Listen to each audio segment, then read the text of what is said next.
O mistério de Belicena Vilca. Novela mágica. Por Naimrod de Rosário. Coleção. Espada de Tarsis. O mistério de Belicena Vilca por Naimrod de Rosário, primeira edição argentina. 35º dia. Aos 7 de janeiro de 1285 morre Carlos de Anjou, doente e desesperado. Em março de 1285 falece o Papa Golan Martim IV. Filipe III, rei da França, perece em 5 de outubro de 1285. E para finalizar aquele fatídico ano, em 11 de novembro de 1285, expira Pedro II de Aragão, o rei que conseguiu vencer a força conjunta dos três precedentes e frustrar em grande medida os planos da Fraternidade Branca. Depois da sua morte, os seus reinos são repartidos entre os filhos, cingindo Alfonso a tríplice coroa de Aragão, Catalunha e Valência, e Jaime a de Sicília, sucedido por Frederico I. Mas João de Procida e os senhores do Cão continuam assessorando os reis de Aragão. Assim, pois, com a morte de Filipe III, os Golands supõem que os seus planos estão momentaneamente atrasados. Mas só momentaneamente atrasados. Ou os seus planos estão definitivamente frustrados, sem que eles consigam perceber a tempo. Como se verá em seguida, só muito tarde comprovarão os Goland que algo de muito estranho ocorrera ao sucessor de Filipe III. Com efeito, aquele rei, cuja educação foi confiada aos monges mais eruditos da França, quer dizer, aos dominicanos, tinha-se convertido num iniciado hiperbóreo, num potencial inimigo dos planos da Fraternidade Branca. Como ocorreu tal heresia? Quem o iniciou na sabedoria hiperbórea? A única resposta possível, seria a incrível possibilidade de que dentro da Igreja, na ordem dos predicadores, existisse uma conspiração dos partidários do Pacto de Sangue, um conjunto de iniciados na sabedoria dos Atlantes Brancos. Não suspeitam, é claro, dos senhores de Tarsis, a quem consideram definitivamente extintos e não conseguem descobrir oportunamente os culpados do desastre. O golpe seria muito comovente para assimilá-lo com a necessária rapidez. E essa perplexidade inevitável, essa surpresa paralisante causada pela alta estratégia dos senhores de Tarsis e os círculos dominicanos, assinalaria o princípio do fim da estratégia inimiga. A partir de então, logo que Filipe IV desempenhasse brilhantemente a sua missão, os Golden e a Fraternidade Branca teriam de esperar até o século XX antes de ter outra oportunidade histórica para instaurar o governo mundial e a sinarquia do povo eleito. Como disse, os Golden não conseguiriam contra-atacar as consequências da nova situação. Tinham manobrado por anos para fortalecer na Europa a Casa da França e do seu seio lhes surgia um rei hostil à hegemonia papal. Tinham cedido o terreno dos ensinamentos académicos aos monges domínicos e resultaria que entre eles estavam infiltrados os inimigos do Deus Uno. E o que era pior, aquela ordem de predicadores havia-lhes confiado o Tribunal do Santo Ofício, encarregado de inquirir sobre a fé. Até então, a Inquisição permitia-lhes eliminar ou neutralizar oposições sob a ameaça de acusação de heresia. Mas, e isso assumiam claramente os maiores hereges eram eles.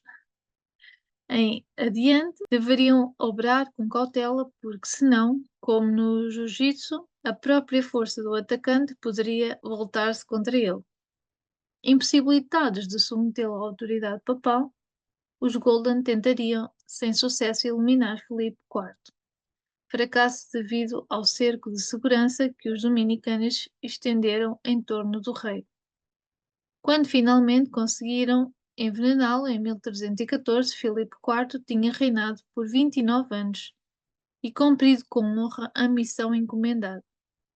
E ante a grandeza da sua obra, nada contam as calúnias de uma igreja Golden derrotada e de um povo eleito que viu perder a sua oportunidade histórica, ainda que tenham sido repetidas sem fundamento ao longo de 700 anos. Mas durante os 29 anos do seu reinado, tampouco dispunham de alguma personalidade política equivalente para substituí-lo ou se opor a ele.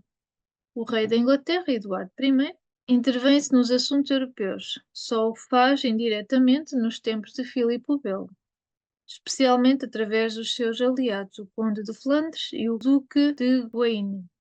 A sua guerra encarniçada contra os escoceses o mantém ocupado na Ilha Britânica.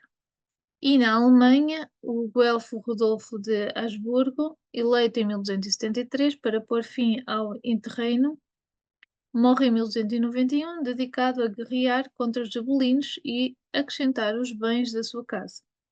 Sucede-lhe Adolfo de Nassau, que só reina 6 anos, até ao fim lutando contra os filhos de Rodolfo.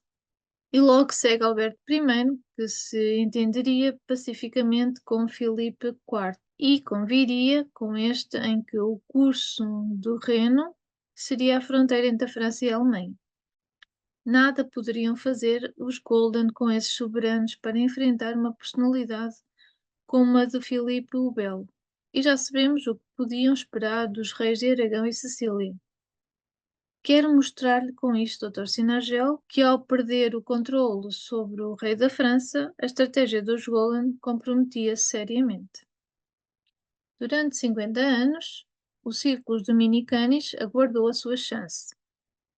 Esta apresentou-se com Filipe IV, sobre a qual exerceram grande influência desde a sua infância, dado o alto número de instrutores do infante que se contavam entre as suas fileiras.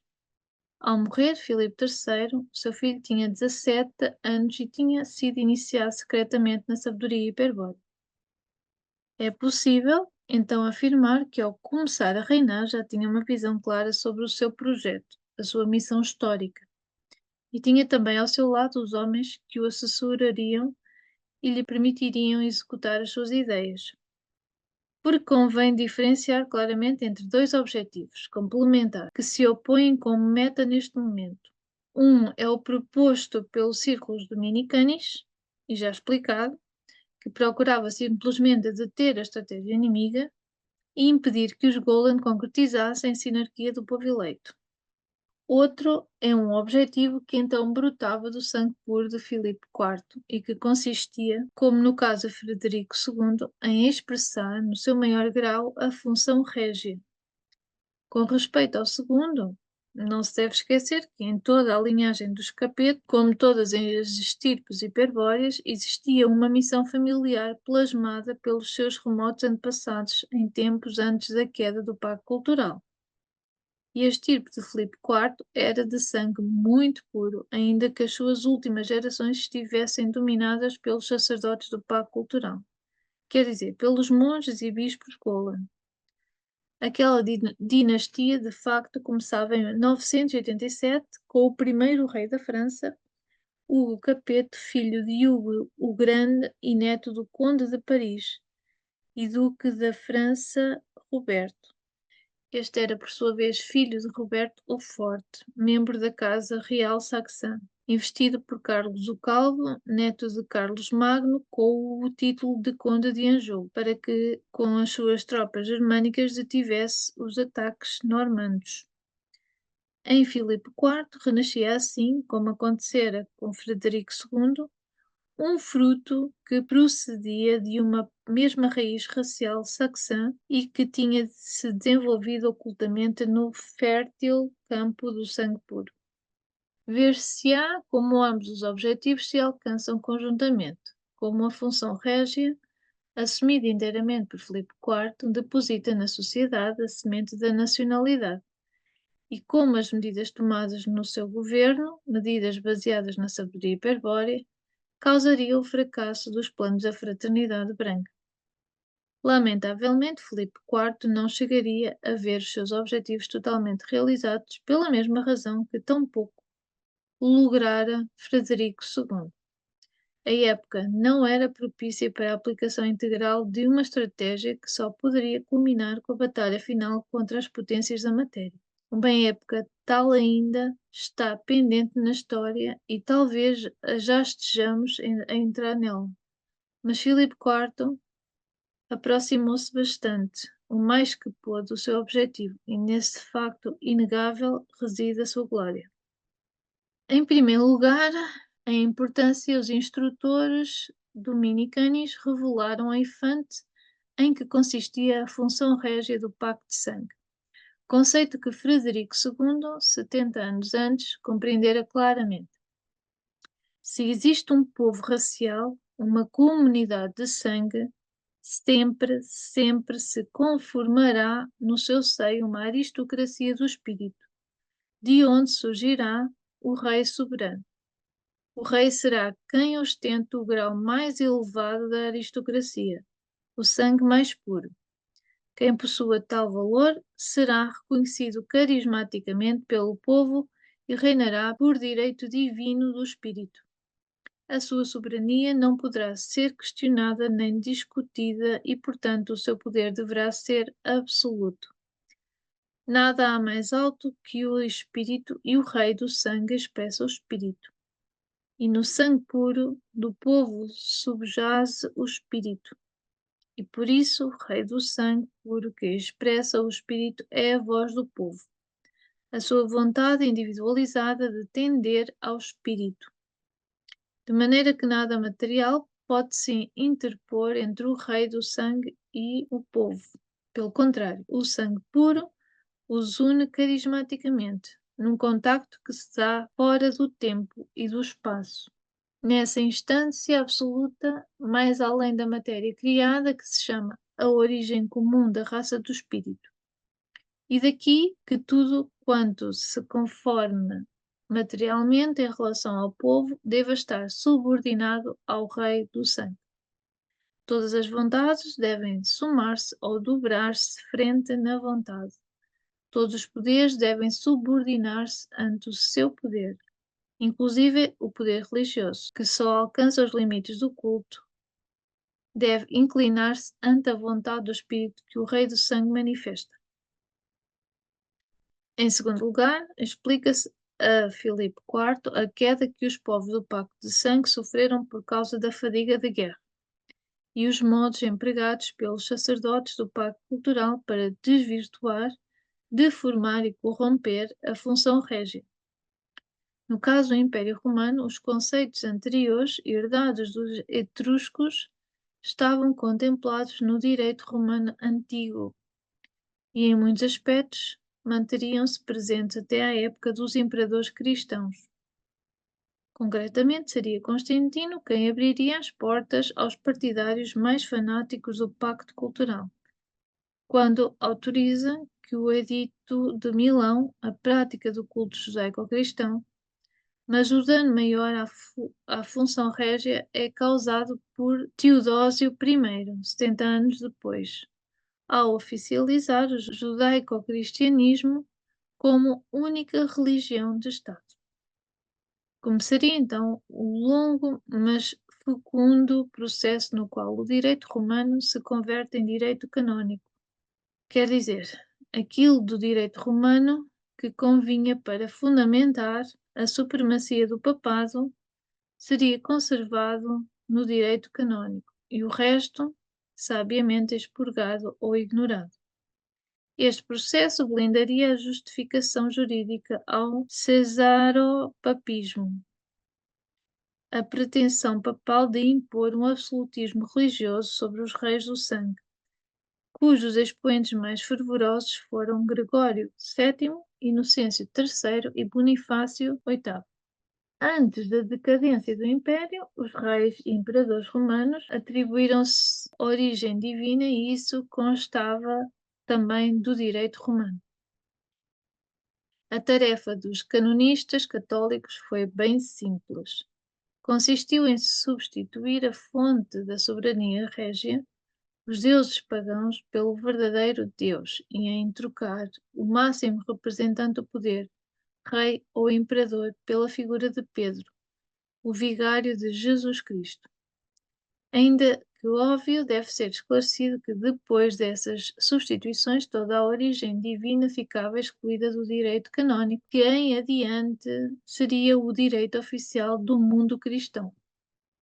Jesus Cristo tinha se apresentado só uma vez e dito: Tu és Pedro, e sobre esta pedra edificarei a minha igreja. O direito divino de reger a igreja e toda a sua feligresia, ricos ou pobres, nobres ou plebeus, correspondia, pois, unicamente a Pedro. E desde logo a seus sucessores, os altos sacerdotes do Senhor. Pedro tinha sido eleito por Jesus Cristo, passa a ser seu representante e expressar o seu poder. E Jesus Cristo era Filho de Deus. E o Deus Uno, no mistério da Trindade, o Deus Criador do todo o existente, nada havia, pois no mundo pudesse se considerar mais elevado que o representante do Deus Criador. Em consequência, se alguém ousasse se interpor a Pedro, se pretendesse exercer um poder ou uma vontade contraposta à do vigário de Jesus Cristo, se considerasse um direito divino para isso, se trataria claramente de um herege, de um homem maldito de Deus, de um ser que, com sua própria insolência, se situou fora da Igreja e ao que corresponde, com toda a justiça, suprimir também do mundo. O direito canónico não deixava assim nenhuma possibilidade para que os reis do sangue exercessem a função régia. A soberania real procedia agora do culto cristão, e os reis deviam ser investidos pelos sucessores de Pedro, os sacerdotes máximo. E se a realeza deveria ser confirmada, ficava com isso anulado o princípio da aristocracia do sangue puro, tal como convinha ao pacto cultural. Naturalmente, como tantas vezes antes, os povos se submeterão ao feitiço dos sacerdotes e sobrevirão os tempos tenebrosos de ausência de rei, nos quais a função régia é usurpada pelas potências da matéria. Os reis do direito canónico não são reis do sangue, mas meros governadores, agentes do poder estatal, de acordo com a definição do Papa Gelásio I. À parte do poder estatal, existe a autoridade da Igreja, de onde procede a soberania do primeiro. Dessa ideia gelasiana deriva a teoria das duas espadas, formulada por São Bernardo Golem. O poder estatal é análogo à espada temporal, enquanto que a autoridade da Igreja equivale à espada espiritual. Pedro e seus sucessores, portanto, empunhariam a espada espiritual, ante a qual deve-se inclinar a espada temporal dos reis e imperadores. Mas nada disso é certo, ainda que se o codifique no direito canónico. A pertença à espada espiritual da Igreja Golem é só uma espada sacerdotal, e o poder que um rei de sangue está autorizado a exercer pelo direito divino do Espírito Eterno não é exatamente análogo a uma espada temporal, mas a uma espada de vontade absoluta, a uma espada cuja empunhadura se acha na origem, mais além do tempo e do espaço, mas cuja lâmina pode atravessar o tempo e o espaço e manifestar-se ao povo. Em todo o caso, o rei do sangue empunha a espada volitiva, cuja ação se chama honra, e plasma com os seus toques as formas do reino. Desses golpes de vontade real, desses atos de honra, brotará a legislação, a justiça, a sábia administração do Estado carismático. Se Filipe IV deseja apresentar-se como rei do sangue, esclarecem os dominicanos, deverá restaurar previamente a função régia. Deverá abandonar a ilusória espada temporal que foi imposta aos seus antepassados pelos sacerdotes do pacto cultural e empunhar a verdadeira espada volitiva dos senhores do pacto de sangue, a espada que manifesta o poder absoluto do espírito. No entanto, o direito canónico vigente nesse momento legaliza a hierarquização das espadas de acordo com o pacto cultural. Primeiro a espada sacerdotal, pontifícia, depois a espada temporal, régia. É necessário então modificar a ordem jurídica existente, circunscrever o direito canónico ao âmbito exclusivamente religioso e estabelecer um direito civil separado. A função régia requer inevitavelmente a separação da Igreja e do Estado. Agora bem, Frente a esta exigência, Filipe IV não se encontrava na situação de iniciar algo totalmente novo, uma espécie de revelação jurídica. Pelo contrário, os círculos dominicanos ia preparando o terreno para isso desde os tempos de Luís IX, avô de Filipe IV. A partir desses dias, com efeito, os senhores do cão vinham influindo sutilmente na corte francesa para favorecer a formação de toda uma classe de legistas seculares, cuja missão secreta consistia em revisar e atualizar o direito romano. Filipe III, o filho de Luís IX, foi um rei completamente dominado pelos Golden Cistercienses, que o mantiveram numa ignorância tal que, valha como exemplo, jamais aprendeu a ler e escrever. A sua estrutura mental, habilmente modelada pelos instrutores Golden, correspondia mais à de um monge que à de um guerreiro. Os senhores do cão nunca tentaram alterar este controle, pois a sua estratégia não passava por ele, mas pelo seu filho Filipe IV. No entanto, em seu momento, conseguiram influir para que Filipe III aprovasse uma lei, aparentemente proveitosa para a coroa, na qual se reservava o direito de outorgar títulos de nobreza aos legistas seculares. Este instrumento jurídico fez-se valer logo para promover numerosos e importantes dominicanos aos mais altos cargos e magistraturas da corte, até então proibidos a todas as classes plebeias. Aqueles legistas seculares pertencentes aos círculos dominicanos dedicaram-se enormemente à sua missão específica e em 1285 tinham já desenvolvido os fundamentos que permitiriam constituir um Estado no qual a função régia estivesse por cima de qualquer outro poder. Filipe IV contaria de entrada, pois, com uma equipa de conselheiros e funcionários altamente especializados em direito romano, que o auxiliariam fielmente na sua confrontação com o papado Golden. Das mais prestigiosas universidades francesas, especialmente Paris, Toulouse e Montpellier, mas também da Ordem dos Predicadores e até da nova burguesia instruída, sairão os legistas que darão apoio intelectual a Filipe IV.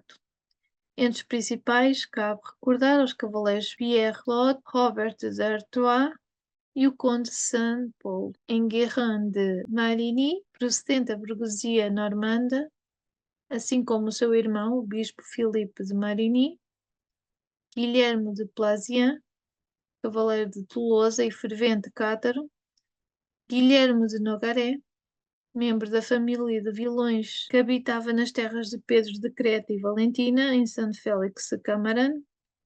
Seus avós tinham sido queimados em Albi por Simão de Montfort, mas ele professava secretamente o catarismo e integrava os círculos dominicanos.